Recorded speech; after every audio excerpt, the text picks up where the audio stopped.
sesaat sebelum saya dibangunkan itu ada rasa seperti binatang berbulu ada di kaki saya. Kalau untuk masuk sendirian, Mbak Anggit berani nggak? Kemenyan dibakar, bukan nyala kan? Iya. Ini masuk ke sana sampai turun itu kalau kemenyan ini sudah mati. Buset, kemenyannya besar banget, berarti saya berpikir Berapa jam waktu itu? itu bakal lama di situ. Salah satunya saya harus tidur di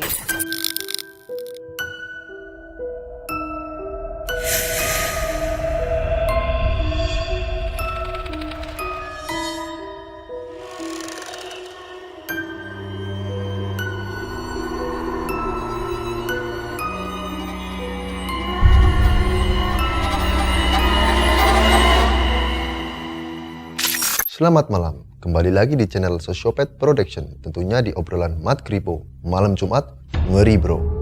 Untuk malam ini kita kedatangan tamu ya guys. Kebetulan beliau itu seorang wakil rakyat.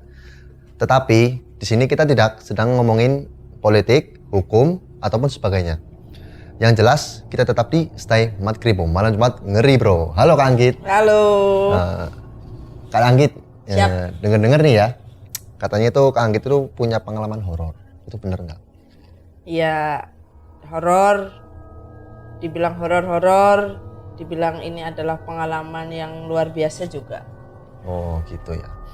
Kalau begitu saya bisa mungkin tolong dijelaskan kisi-kisinya dulu nggak Kak? Jadi waktu itu ada sebuah desa yang dimana itu adalah tempat kampanye dan sosialisasi saya kala itu sebelum saya menjadi wakil rakyat, dan di situ adalah mayoritas masyarakatnya itu adalah kejawen dengan seremoninya, dan mereka merasa mendukung saya, maka mereka menginginkan saya untuk mengikuti seremoni orang kejawen itu, salah satunya dengan nyuruh saya tidur di makam leluhur. Oke, mungkin bisa ditahan sebentar ya Kak Anggit. Oke. Buat kalian yang suka dengan obrolan Mat Kripo ini, jangan lupa dukung kami ya dengan cara subscribe, like video ini, share video ini, dan apabila ada kritik dan saran tinggal komen di bawah. Tentunya biar kita makin semangat kontennya. Dan gak usah basa-basi ya, langsung saja ke ceritanya.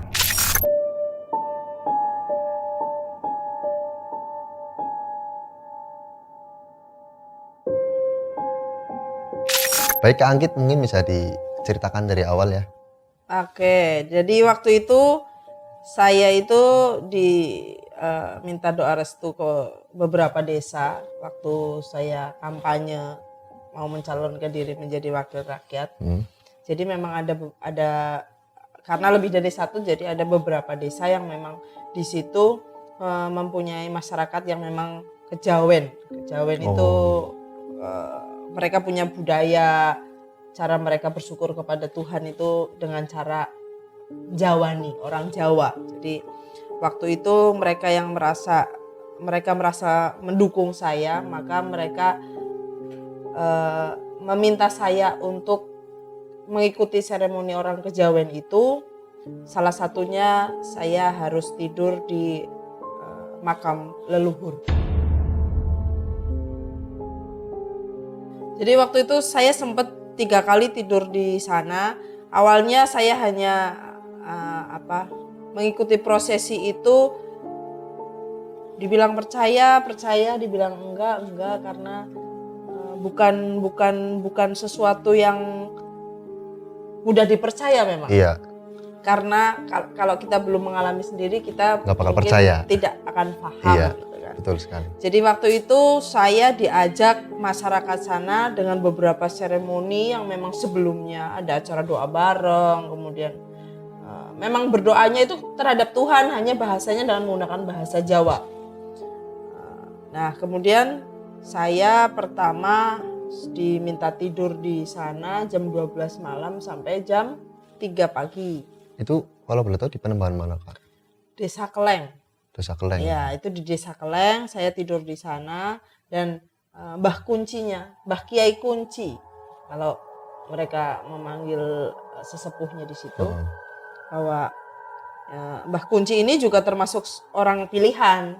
orang pilihan di wilayah situ yang memang mengikuti tirakat tertentu, seremoni tertentu untuk beliau menjadi seorang kiai kunci. Nah, waktu itu saya diajak ke sana jam 12 malam bersama beliaunya, kemudian ada saudara saya satu dan bapak saya satu. Waktu itu suami saya belum ikut. Kita tidur di sana. Mbah Kiai Kunci itu bilang kalau Mbak Anggit itu nanti bisa tidur di sana, berarti kalau bahasanya itu kewahyon, jadi mendapatkan wahyu, direstui oleh leluhur. Oh, leluhur situ ya tentunya. Leluhur situ. Karena memang kebetulan kerabat saya banyak yang berasal dari desa itu, jadi kami semua mempercayai bahwa itu adalah leluhur kita. Itu adalah bentuk pengabdian kita terhadap leluhur. Kita mau punya hajat, maka minta doa restu terhadap leluhur. Itu nanti masyarakat itu percaya bahwa restu Tuhan itu melalui leluhur kita. Lalu setelah Kak Anggit kan disuruh tidur di situ ya, mungkin bisa diceritakan kejadian mistisnya gitu. Kalau secara saya sendiri itu kebetulan apa yang sudah disampaikan oleh Mbah Kunci itu, kalau saya bisa tidur ke wahyon, kebetulan tidak lama setelah saya merebahkan badan di sebelah nisan leluhur itu. Jadi saya tidur di tengah-tengah nisan. Iya. Itu saya langsung tertidur. Logika saya memang karena capek gitu. Tapi ternyata orang yang ikut saya di situ tidak semuanya bisa tidur. Ada yang mendengar memang ada tentara jalan gitu. Ada harimau, suara harimau. Cuma yang saya rasakan sesaat sebelum saya dibangunkan, karena memang saya dibangunkan itu jam 3 harus sudah turun. Sesaat sebelum saya dibangunkan itu ada rasa seperti binatang berbulu ada di kaki saya gitu. Kalau boleh tahu, tadi kan ditemenin dua ya? Iya. Dua, yang satu Mbah Kunci sama Mbah Kuncinya hanya mengantarkan kemudian turun. Yang di sana itu saya, orang tua saya, bapak saya satu sama saudara saya satu. Mereka itu diganggu juga nggak di sana? Enggak, yang tidak bisa tidur itu mereka berdua. Saya tidur, mereka berdua tidak tidur. Dan mereka tahu dong harusnya kejadian apa yang di situ nggak? Tahu, jadi memang di situ ramai, katanya ramai, banyak tentara yang di situ gitu. Binatang-binatang mengaum gitu, harimau gitu. Memang katanya seperti itu. Itu sampai 3 kali, dan yang setiap kali saya mau bangun memang kaki saya selalu ada binatang berbulu di kaki saya, rasanya seperti itu. Dan ada bapak saya sempat cerita bahwa memang bapak saya itu melihat ada binatang macan putih. Itu kejadiannya jam berapa, Pak? Itu kurang lebih jam 2 malam ya. Malam. Lalu terus itu kan untuk hari pertama ya. Untuk hari kedua sampai ketiganya ada gangguan lagi nggak? Saya tidak pernah diganggu, hanya binatang itu tadi yang selalu ada di sekitar saya. Ya. Terus setelah itu gimana, Kak? Jadi setelah selesai gitu loh.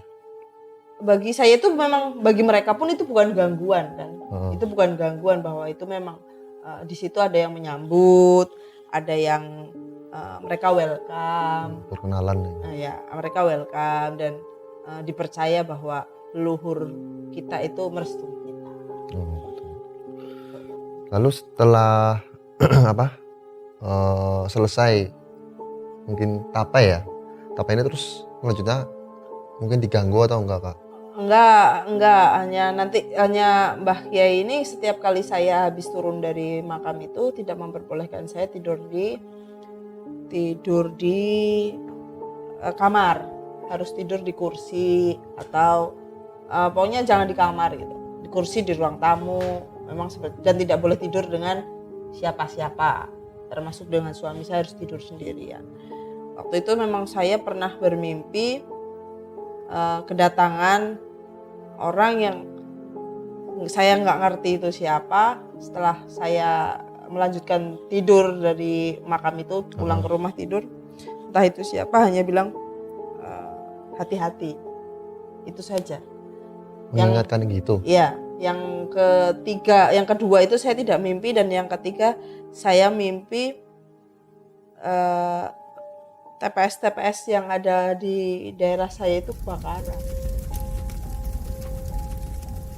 Itu pertanda apa ya kalau boleh tahu ya Kak? Saya tidak tahu pastinya, tapi pada saat setelah turun dari sana dan kemudian diberikan mimpi, itu adalah sebuah bentuk restu. Tapi katanya mimpi-mimpi itu memang mimpi-mimpi yang berarti baik, kata Juru kuncinya. juru kuncinya. Kak Anggit, mungkin selain tapa di penembahan keleng ya namanya ya, itu ada pengalaman horor lainnya nggak Kak? Ada sih, sebenarnya saya melakukan hal itu permintaan dari masyarakat tidak hanya di desa itu saja. Ada satu desa yang itu justru desa tempat tinggal saya. Jadi di sana itu memang punya legenda. Ada desa Pesanggerahan dan desa Pesugihan.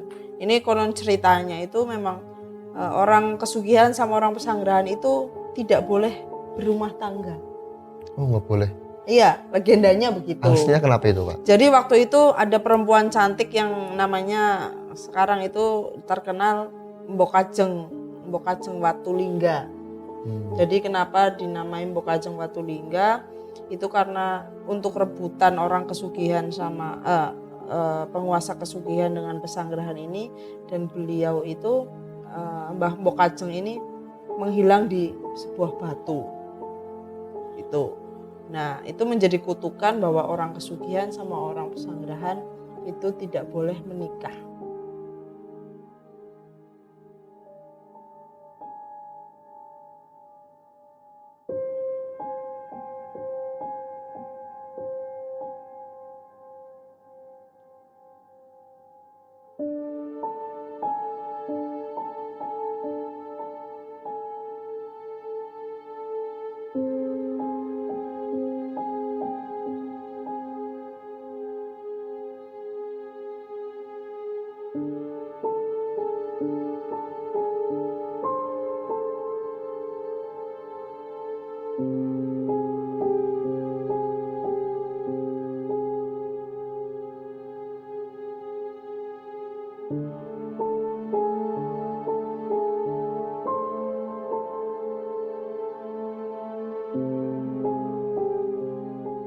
Nah, memang sampai sekarang entah itu menjadi mindset atau memang kutukan ada.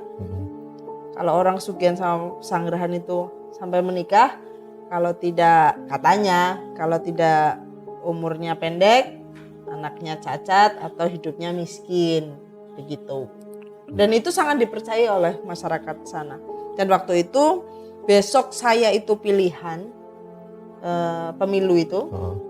Malam jam 11 itu ada orang tua, tokoh desa yang bertanya kepada saya, "Mbak, udah sowan ke Mbok Kajeng Watulingga sama Mbah Candrayuda belum?" Candrayuda itu yang penguasa Pesanggerahan kala itu. Ya. "Oh, belum, kesanalah." Karena kemarin juga sudah sowan ke minta restu ke Keleng gitu kan. Kenapa di daerah kita sendiri belum minta restu di sana. Dan bagi saya yang pertama itu adalah wujud pengabdian saya terhadap leluhur, yang kedua itu menjadi doa baik dari masyarakat karena memang masyarakat yang meminta. Waktu itu saya melakukan hal itu. Malam jam 12 saya ke pemakaman ke Mbah Candrayuda.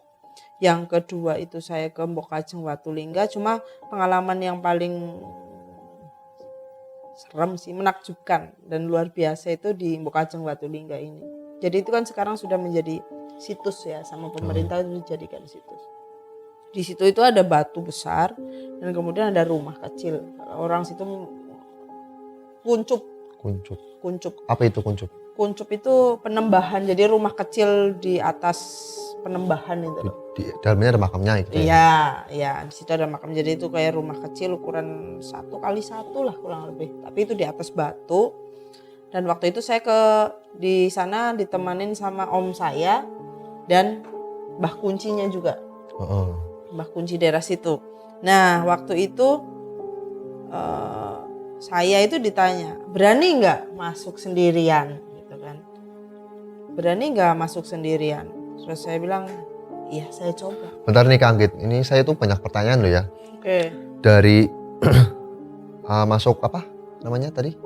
Mbok Kajeng Watulingga. Kuncup ya. Iya. Kuncup itu itu Kak Anggit itu ada syaratnya atau enggak gitu loh? Jadi waktu itu yang membuat syarat itu Mbah kuncinya. Ada bunga, ada kemenyan gitu. Saya nggak ngerti lah itu, tapi itu ada. Tapi untuk yang ke saya itu hanya masuk ke sana, saya diberi contoh jalan. Kalau jalan, jadi itu batu besar dan di atasnya itu ada kuncup gitu kan. Nah di situ ada tangga untuk naik ke situ. Tangga monyet atau tangga apa? Iya Tangga biasa. Tangga biasa naik ke situ.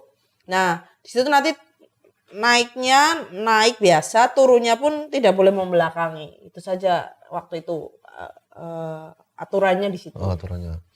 Lalu setelah itu? Jadi setelah itu memang diminta kalau untuk masuk sendirian, Mbak Anggit berani nggak? Saya bilang saya coba. Siapa itu yang nanya nih gitu? Kuncinya. Juru kuncinya. Juru kuncinya. Jadi waktu itu saya diberikan kemenyan dibakar, itu kan nyala kan? Iya. Nyala. Ini masuk ke sana sampai turun itu kalau kemenyan ini sudah mati. Buset, kemenyannya besar banget, berarti saya berpikir waktu itu bakal lama di situ.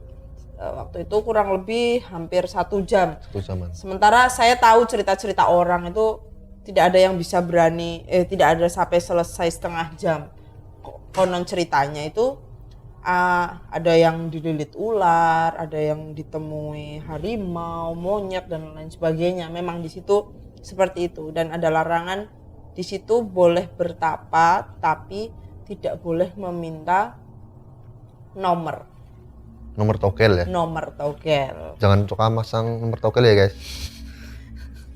Nomor togel hanya sama orang belajar ya. Ya betul sekali. Jadi di situ. Jadi karena pemikiran itu juga saya agak ngeri karena kemenyan yang dibawakan ke saya itu memang ukurannya cukup besar dan saya berpikir ini bakal lama di sini. Dan begitu saya masuk, saya pikir itu saya mau ada teman di bawah situ. Begitu saya masuk dan masuk ke dalam situ, pintunya ditutup. Oleh juru kuncinya? Sama juru kuncinya. Dikunci atau gimana? Ditutup. Oh, cuma ditutup doang? Ditutup. Dan bentar Kak. Okay. Itu dikuncup, itu dalamnya kira-kira ukurannya 1 kali 1. 1 kali 1 meter? 1 kali 1. Berarti di depannya langsung ada kuburan ya gitu? Jadi itu kayak semacam batu berdiri. Itu kan batu besar, terus di situ ada batu kayak seperti nisan gitu. Ditutup kain mori putih, kayak pakai kerudung gitu.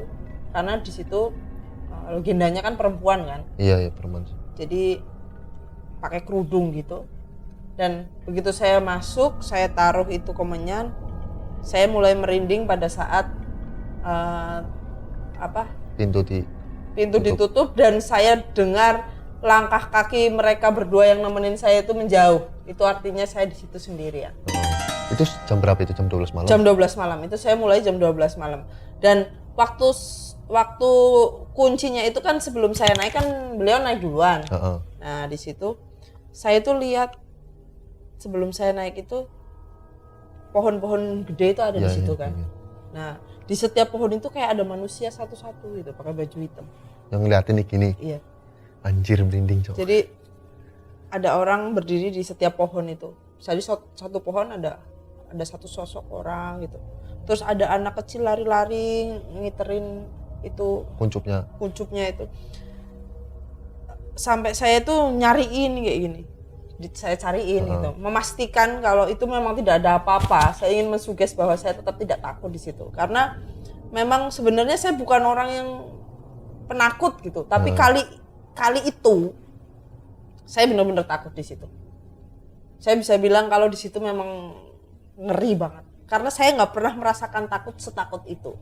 Jadi begitu saya masuk ke sana, saya taruh kemenyan itu masih terang kan. Dan di situ itu seumur hidup saya, walaupun saya orang situ, baru sekali itu saya masuk ke situ. Itu dengan batu nisan yang ditutup kain mori putih. Dan di situ banyak kemenyan, baunya wanginya setengah mati. Saya duduk di depannya, saya itu nggak berani menatap batu Batu nisan. nisannya. Iya, kayak pakai kerudung gitu. Mindset saya itu adalah Pocong. bukan pocong. Itu adalah Mbok Kajeng Watulingga yang sedang duduk di depan saya. Saya benar-benar nggak berani. Waktu itu saya sampai bilang begini di situ. Kan di situ kan kita minta doa restu kan. Saya memanggil Mbok Kajeng Watulingga itu ibu waktu itu. Ibu, saya kesini mau minta doa restu. Tapi sungguh hari ini saya takut banget. Tolong jangan sampai seperti orang-orang yang memang ada penampakan di sini. Saya memang benar-benar saya memohon itu dulu sebelum saya meminta doa restu. Karena itu memang benar-benar ngeri banget. Menurut saya itu adalah horor banget. Saya sampai tidak bisa memandang itu batu yang ditutupin kain mori itu tadi. Saya diem di situ dan itu sangat lama. Karena sesuai dengan pesannya Mbah Kunci, jangan keluar kalau menyannya belum habis. Dan menyan itu kan habisnya sedikit-sedikit. Iya, kan? Lama banget. Sedikit-sedikit gitu. Lagi masih sedikit itu saya belum berani keluar dan benar-benar baru tep gitu, padam gitu. Saya berarti kan sempat merasakan di situ gelap. Gelap berita. Nah, di situ saya melihat kayak ada orang yang berdiri di depan Anggit. Berdiri. Seperti apa itu? Saya nggak berani melihat lama karena memang waktu itu saya benar-benar takut banget. Cuma kayak yang tadinya tuh duduk berhadapan saya itu beliaunya itu bangkit gitu loh, kayak beranjak berdiri gitu. Iya. Nah setelah itu saya turun dengan tidak membelakangi, turun. Berarti jalannya gak boleh membelakangin kuncup. Iya, nggak boleh. Jadi saya tetap mundur, jalannya mundur. Berarti kayak moonwalk kayak gitu. Iya. Anjir. Saya tetap mundur, jalan mundur sampai selesai, sampai 3 langkah. Sudah sampai di bawah, sampai 3 langkah baru saya berbalik badan. Nah, di situ saya baru dijemput kuncinya sama om saya yang nemenin. Nah, kata kuncinya waktu itu bilang begini, "Selamat ya, Mbak. Mbok Kajeng menerima baik dan diantarkan sampai gerbang," katanya. Tapi memang waktu itu saya merasakan bahwa saya jalan mau keluar gerbang itu di belakang saya itu banyak orang. Yang megangin atau yang enggak gitu? ngikutin saya jalan itu banyak orang. Ya mungkin itu yang dikatakan nganterin sampai ke pintu. Dan itu rasanya, ini saya cerita juga sambil merinding. Rasanya itu les gitu loh waktu begitu keluar itu. Nah, waktu itu saya pulang ke sana. Katanya orang-orang yang baru dari yang di rumah saya kan ramai kan karena besok pilihan dari di sana banyak tamu. Katanya badan saya itu wangi banget gitu. Bentar Kak, itu selesainya berarti jam 1 jam doang ya? Ya, jam kurang lebih jam udah? 1 lah, jam 1-an lah. Jam 1-an saya udah turun karena itu kebetulan nggak jauh dari rumah saya kan. Saya turun dan itu memang benar-benar membuat saya itu sempat di rumah itu diem gitu. Dengan apa yang barusan saya alami, yang memang walaupun saya orang situ, saya hanya mendengar cerita-ceritanya mereka bahwa tidak ada yang berani masuk ke situ kalau tidak direstui. Tidak mungkin sampai nggak setengah jam, 10 menit aja tidak. Karena waktu itu dulu orang itu pernah ada pemburu hewan lah ya. Nembak burung di situ, dia mati di situ. Langsung mati gitu. Dia muntah darah di situ, mati. Itu nyata kejadiannya? Kenyataan nyata itu. Pernah seperti itu. Karena legendanya saya nggak begitu tahu ya, tapi ada beberapa versi yang itu Mbok Kajeng Watulingga itu hilang di batu itu, dan ada yang cerita kalau Mbok Kajeng Watulingga itu dikubur hidup-hidup, dan di situ ada lonceng. Maksudnya loncengnya ikut dipendam sama? Loncengnya dipendam dan ada yang di luar. Oh, jadi dua lonceng berarti? Dua lonceng. Jadi kalau masih bunyi berarti yang di bawah masih hidup dan itu katanya sampai bertahun gitu. baru lonceng itu tidak pernah bunyi lagi.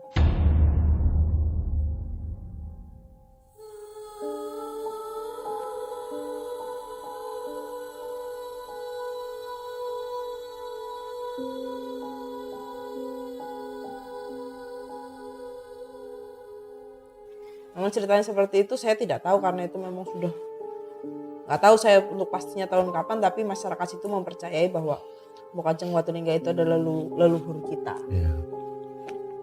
Terus setelah Kak Anggit balik nih ya, yang katanya bau wangi banget, udah nggak ada kejadian apa lagi. Besoknya kan pemilu kan, itu gimana perasaannya, apa yang dirasain gitu loh setelah melalui dari tidur di Penembahan Keleng, lalu di Penembahan Pesanggerahan ya, iya. Itu gimana perasaannya setelah melewati semua itu dengan ya katakanlah dari yang katanya serem di Penembahan Pesanggerahan itu benar-benar lolos sih gitu loh. Ya waktu itu saya memang awalnya kan niatnya itu tepi keinginan masyarakat bahwa itu adalah sebuah seremoni yang harus saya jalankan. Pada saat saya punya sebuah hajat, maka saya melaluinya pun dengan oke, gitu kan. Oke, tidak ada masalah. Walaupun entah itu tadinya saya percaya atau tidak, tapi ternyata hal itu memang ada, karena saya mengalami semuanya itu sendiri, bahwa sebuah penembahan ini leluhur dan di situ memang ada makhluk yang memang menjaga di situ, gitu kan. Perasaan itu ada sebuah, intinya saya melakoni itu sudah menurut saya sudah sebaik mungkin gitu kan, sampai saya lolos di situ, kata orang-orang itu saya lolos di situ dan direstui oleh ibu, oleh Mbok Kajeng Watulingga itu yang saya panggil ibu kan. Iya. Jadi rasanya itu saya sudah melakukan semua seremoni yang ada di daerah situ. Maka itu menjadi spirit juga buat saya, dan kembali lagi bahwa yang memberikan segala sesuatu yang di semesta ini adalah Tuhan. Iya, sekali. Dan akhirnya pun terpilih ya? Akhirnya alhamdulillah saya terpilih, dan sampai sekarang mudah-mudahan besok masyarakat masih mencintai lagi.